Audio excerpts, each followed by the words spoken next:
Hey there, welcome back to 7 Minute Books. I'm Sam, and today we're talking about by Edward D. Hess. Sophie, I have to ask, did this book make you feel a little bit panicked about how we've been taught to learn? Oh, absolutely. It's that feeling of wait, everything I thought was smart is actually kind of broken. And Hess doesn't pull punches. He says the old model of learning, where you just absorb facts from an expert, is actively dangerous now. Right, because that model came from the industrial age. You know, memorize, repeat, don't mess up. But we're in a VUCA world now. Volatile, uncertain, complex, and ambiguous. And the person who can learn fastest wins, not the one who already knows the most. Exactly. He calls it shifting from being a knower to being a learner. And that's not just a mindset tweak, it's a whole identity overhaul. You have to become comfortable with not knowing, which is terrifying for most of us. Yeah, I felt that. Especially the part about our individual operating system, the iOS. He says most of us are running on a legacy OS built around ego, certainty, and avoiding mistakes. And we need to upgrade to something that can actually handle complexity. Right? And the upgrade has three parts: a growth mindset, emotional discipline, and a structured learning process. Let's start with the growth mindset. It's not just a feel-good thing. Hess connects it to our biology. Your brain is a meaning-making machine that hates being wrong. When you hit cognitive dissonance, when new info clashes with what you believe, your instinct is to reject it. That's a survival reflex. But Hess says, no, that's exactly the moment you need to lean in. That discomfort is a signal that learning is happening. Which brings us to emotional discipline. And this is the part that really got me. He argues that learning isn't cognitive, it's emotional first.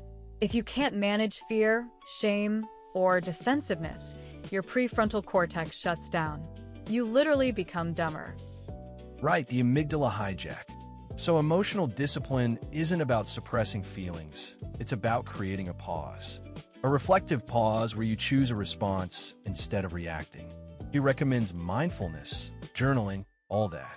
But the key is you have to actually practice it. And then the third piece is the learning process itself. He calls it learn, unlearn, relearn. Learn is the easy part. You go out and seek new info. Unlearn is the hard part. You have to consciously let go of old mental models. And relearn is where you build new ones. The unlearning part is brutal because it requires you to admit your current beliefs might be wrong. He talks about confirmation bias and the Dunning-Kruger effect. You have to question your own assumptions constantly. That's exhausting.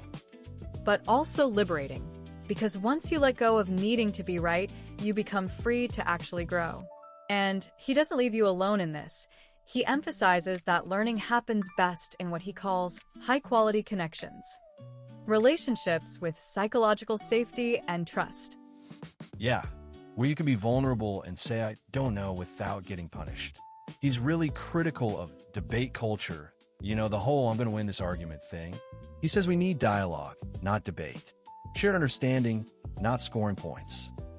And then he applies this to organizations. The leader of the future isn't the hero with all the answers. It's the gardener who creates conditions for growth. They model vulnerability, reward experimentation, and design systems for continuous feedback. Honestly, the part that stuck with me most was his reframing of difficulty. He says hyperlearning is a hard path, but that hardness is exactly what makes us human. The vulnerability, the emotional labor, the willingness to be wrong. Those are things machines can't replicate. Absolutely. And if you want to dive deeper into that, the whole library is over on the 7-Minute Books app, 7minutebooks.com/app.